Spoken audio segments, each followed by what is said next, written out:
দেখিয়ে দিই।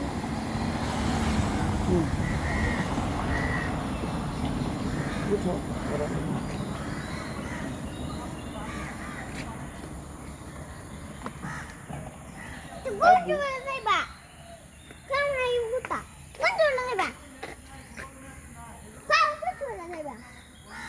আসো আজ তো আমি তোমার বাবা বলছি তো কত আড্ডা দিছি 14 সালে আমি ঢাকা ভার্সিটিতে MBA করার জন্য ভর্তি হই।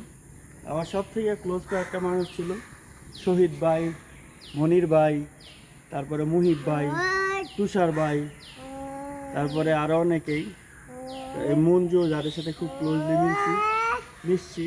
অফিস করে প্রথম তো স্টুডেন্ট ছিলাম, পরে অফিস করে এসে ক্লাস করতে হইতো সন্ধ্যায়। আর এখানে মনির মামার চার আড্ডা, ওফ দোজ ডেজ। আমাদের মাঝ থেকে এর মাঝে প্রথম চলে গেল সেই